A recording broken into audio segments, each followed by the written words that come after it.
Audio Jungle.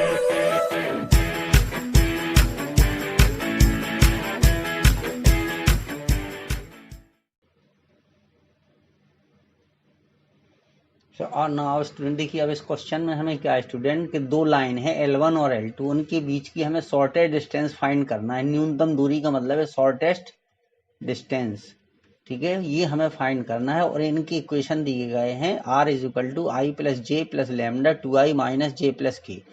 एक line हमारी ये दी गई है स्टूडेंट, दूसरी लाइन ये है R = 2I cap + J cap - K cap + mu 3I - 5J + 2K।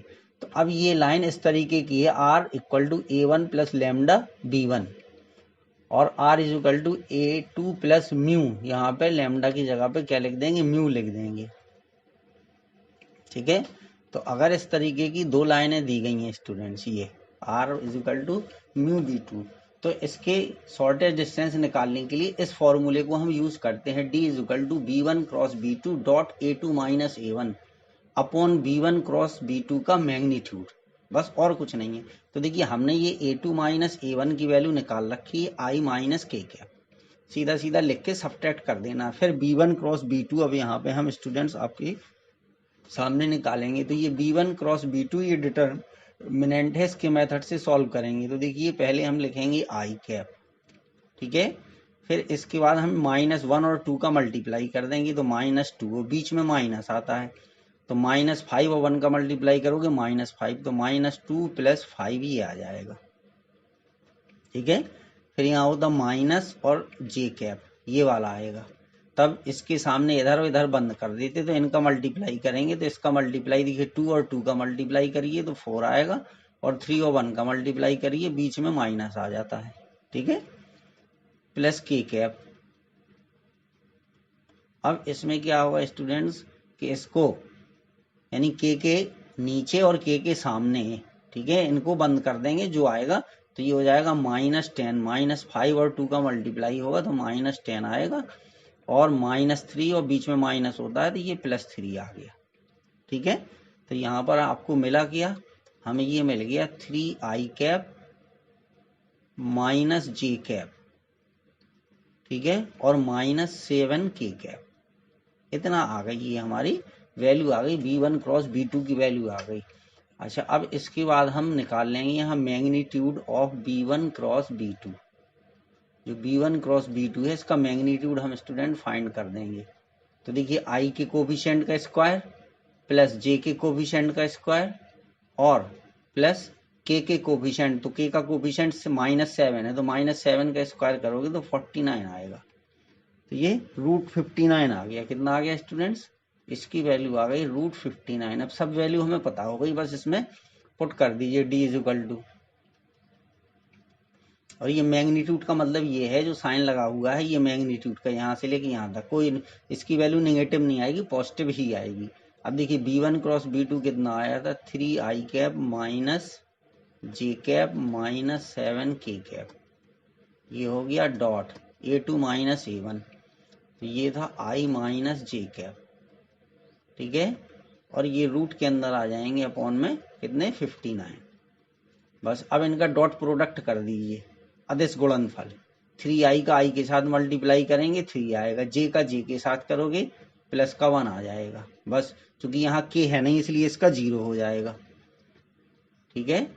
एक मिनट, 2I + J, अच्छा J से J कैंसिल, K कैप आया था, सॉरी स्टूडेंट यहाँ पर आया था K कैप, मैंने नहीं देखे, ठीक है, ये आया था। तो यहाँ पर कितना हो जाएगा I - K कैप, जब I - K कैप आएगा तो ये 3 हो गया, J है नहीं तो उसकी वैल्यू 0 हो जाएगी, और माइनस माइनस प्लस, तो ये आ गया √59। तो कितना हो गया 10/√59, इसका आंसर आ गया, ठीक है।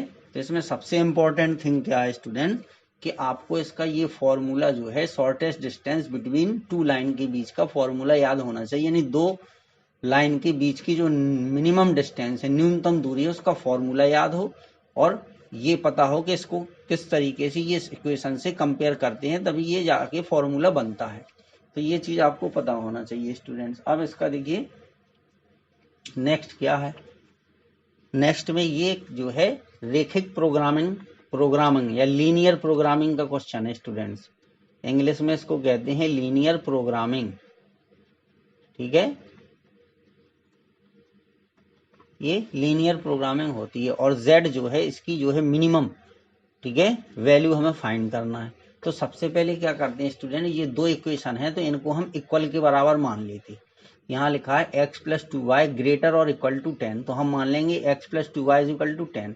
अब एक बार हम x की वैल्यू 0 लेंगे, तो जब हमने यहाँ पर x की वैल्यू 0 ली, इसकी वैल्यू जब हमने 0 ली तो इसकी वैल्यू 5 आ जाएगी। एक बार y की वैल्यू को हम, ठीक है, 0 ले लेंगे, तो y की वैल्यू 0 रखोगे तो x की वैल्यू 10 आएगी। तो 2 पॉइंट मिल गए हमें, 0,5 10,0। ठीक है, फिर इसी तरीके से ये दूसरी इक्वेशन है, इसको हम सॉल्व करेंगे स्टूडेंट्स। ठीक है, तो यहाँ पे x की वैल्यू 0 लेंगे तो y की वैल्यू 6 आएगी, y की वैल्यू 0 लेंगे तो x की वैल्यू 8 आएगी। तो ये पॉइंट मिल गए हमें। ठीक है, अब ये दोनों लाइन, अब देखिए इसका पहले हम ग्राफ खींचेंगे स्टूडेंट्स। ये देखिए पॉइंट हमने पहले से लिख रखे हैं और यहाँ पे भी जो हमने पीछे कैलकुलेट किया था वो पॉइंट यहाँ लिख दिए। तो अब देखिए रेड को रेड से ज्वाइन कर दीजिए और ब्लू को ब्लू से ज्वाइन कर दीजिए, क्योंकि दो लाइन है हमारे पास। एक लाइन है x प्लस 2y बराबर 10, तो ये x प्लस 2y बराबर 10 के लिए जो पॉइंट मिले थे वो हमें मिले थे 5, वो 0,5। ठीक है, और एक मिला था 10,0। तो 0,5 और 10,0 को हम ज्वाइन कर देंगे, ये है हमारा 0,5। ठीक है, वो सीधी लाइन खींचनी पड़ेगी तो डिस्टरबेंस हो जाएगा। एक मिनट, इसको इरेज कर दें पहले हम। चलिए, उससे कोई फर्क नहीं पड़ता है। अब ये हमने ये यहाँ पे हमारा था, देखिए ये 1 हो गया, 2 हो गया, 3 4 ये है, ये वाला हमारा पॉइंट है यहाँ पर। तो यहाँ से हम एक लाइन इस तरीके से, ये सीधी लाइन ड्रॉ कर दी हमने। ठीक है स्टूडेंट्स, चाहें तो इसको इस तरीके से मिला दीजिए। ठीक है, ये लाइन थी। अब दूसरी लाइन हमें ये वाली लाइन खींचनी है यहाँ से। ठीक है, ये 0,6 से होकर के जाएगी और ये इस तरीके से चली जाएगी स्टूडेंट्स। ये हो गई, तो ये दो लाइन हमें बनी। ठीक है, तो जो ब्लू से हमने बनाई थी स्टूडेंट्स, ये वाली जो ब्लू से हमने बनाई है, ये 0,5 से 10,0 यानी x प्लस 2y। तो ये वाली इक्वेशन हमारी जो बनी थी, ये थी x प्लस 2y। ठीक है, इक्वल टू 10 की ये लाइन बनी है, ये ब्लू वाली बनी है। कैसी, कौन सी, ये ब्लू वाली बनी है स्टूडेंट्स हमारी। और ये जो लाइन हमारी बनी है ये वाली, ठीक है, ये है 3x प्लस, ये ध्यान रखना है आपको बहुत अच्छी तरीके से कि कौन सी लाइन किसकी है। ठीक है, अब स्टूडेंट हम इसकी टेस्टिंग करेंगे। ठीक है, कि एक पॉइंट हम लेंगे स्टूडेंट्स, परीक्षण बिंदु या टेस्टिंग पॉइंट 0 0। तो अब हम इस लाइन में उसको रख के देखेंगे कि x प्लस 2y ग्रेटर और इक्वल टू 10। तो यहाँ पे x और y की वैल्यू 0 रख दीजिए, तो 0 प्लस 0 ग्रेटर और इक्वल टू 10। तो क्या 0 बड़ा है 10 से? ठीक है, तो यहाँ पर क्या है, देखिए 0 इज ग्रेटर देन 10, तो ये ट्रू है।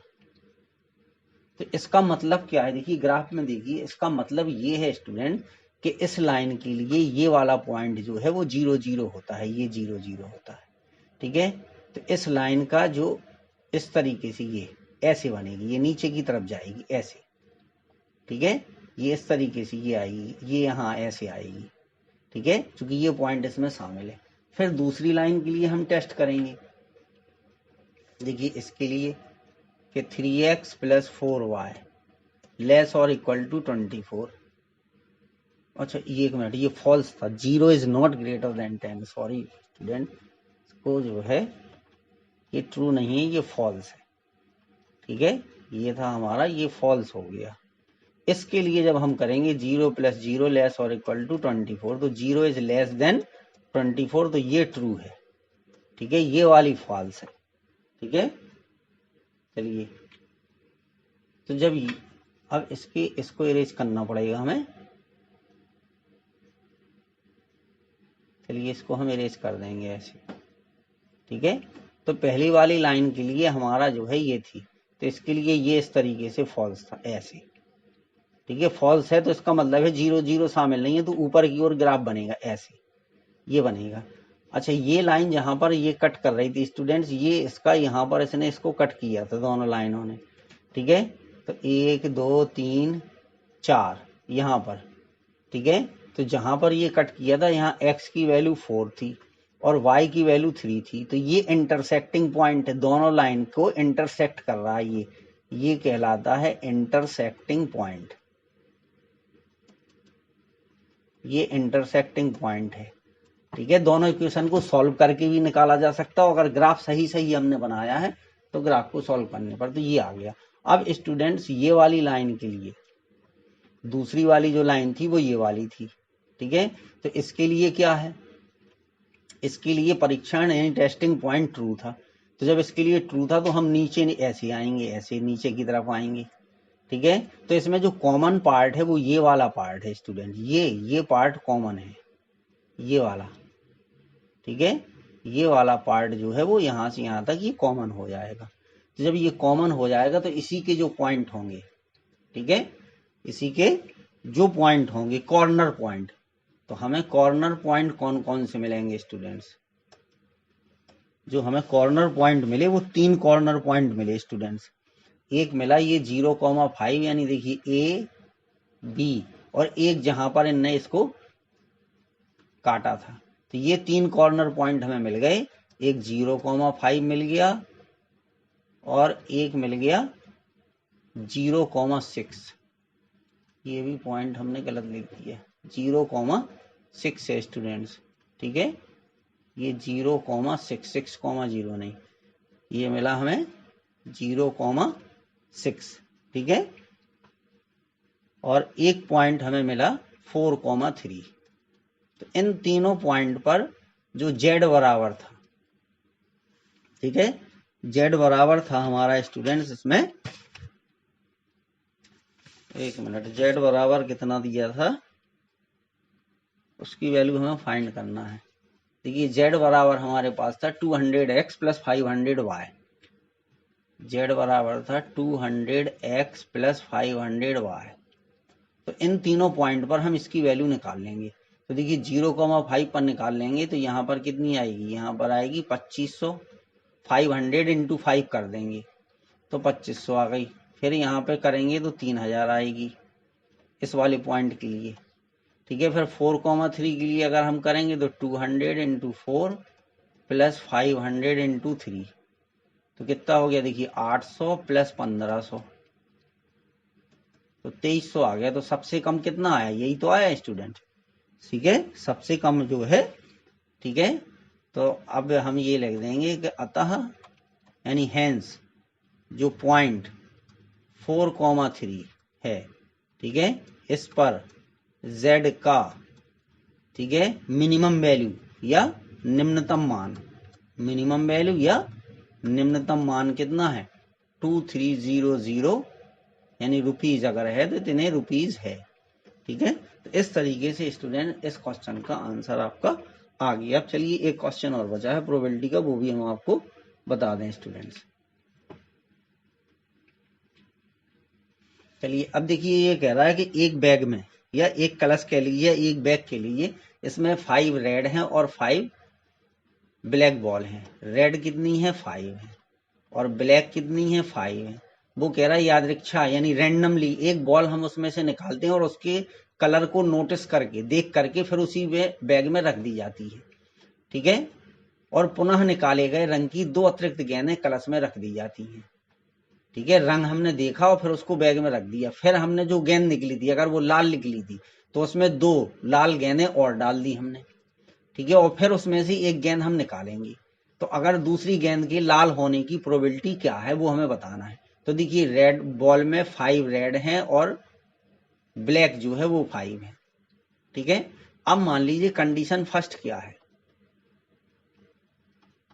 यानी हमने उसमें से एक गेंद निकाली तो बैग में से, ठीक है, अगर निकाली गई बॉल, बैग में से निकाली गई गेंद अगर लाल है, ठीक है, तो अगर लाल है तो उसकी प्रोबेबिलिटी क्या होगी 5/10, ठीक है, उसकी यानी 1/2 हो गई। अब अकॉर्डिंग टू क्वेश्चन, प्रश्न के अनुसार, A2Q का मतलब है अकॉर्डिंग टू क्वेश्चन, प्रश्न के अनुसार। अब चूंकि गेंद लाल निकली थी तो वो कह रहा है कि जब लाल गेंद निकली थी तो उसमें हमने 2 लाल और रख दी, तो अब लाल कितनी हो गई 7, लेकिन ब्लैक अभी भी 5 रहेंगी, ब्लैक जो है वो अभी भी 5 रहेंगी, ठीक है। तो अगर हम उसमें से रेड बॉल निकालें, ठीक है, पुनः निकाले गए रंग की 2 अतिरिक्त गेंदें बैग में रख दी जाती हैं तथा कलश में से एक गेंद निकाली जाती है, ठीक है। तो दूसरी गेंद की लाल होने की प्रायिकता क्या है, यानी दूसरी बार जब हमने निकाली तो उसकी प्रोबेबिलिटी क्या होगी। तो देखिए P रेड बॉल, अब हमने 2 बॉलें उसमें और रख दी, तो अब रेड बॉल की प्रोबेबिलिटी क्या हो जाएगी, वो हो जाएगी 7/12, ठीक है। तो एक कंडीशन ये थी स्टूडेंट्स, एक कंडीशन हमारी ये थी। अब देखिए दूसरी कंडीशन में हमारे पास क्या होगा स्टूडेंट्स, सेकंड कंडीशन क्या बनेगी, यदि, ठीक है, यहां चाहे तो आप लिख सकते कि प्रथम प्रयास में, यानी फर्स्ट ट्रायल में, प्रथम प्रयास में, यहां ये और जोड़ सकते। अब ये है देखिए यदि प्रथम प्रयास में, ठीक है, निकाली गई गेंद अगर काली हो,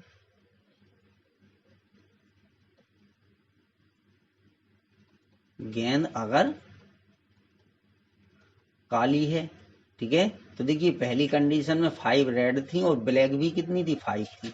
तो अगर हम उसमें से ब्लैक की बात करें, ठीक है,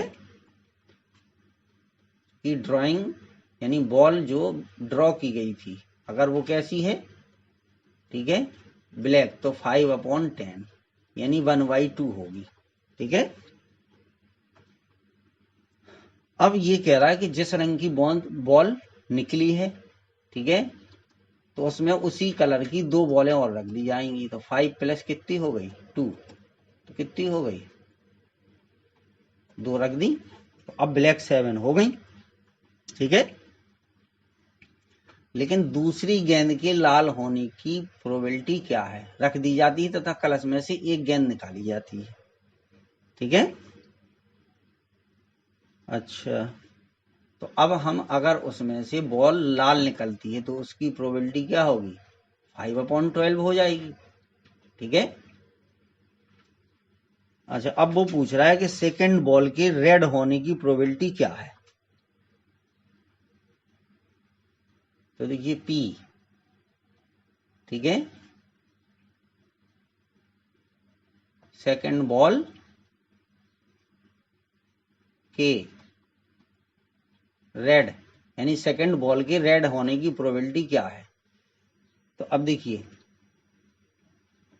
पहली बॉल हमने निकाली तो पहली बॉल हमारी कैसी निकली थी, लाल निकली थी, ठीक है। फिर दूसरी बॉल अगर, क्योंकि 2 पॉसिबिलिटी हैं कि दूसरी बॉल को तो लाल होना ही होना है, तो पहली बॉल अगर रेड है, ठीक है, ठीक है, ये है निकाली थी अपन ने, पहली बॉल की रेड होने की प्रोबेबिलिटी कितनी थी 1/2।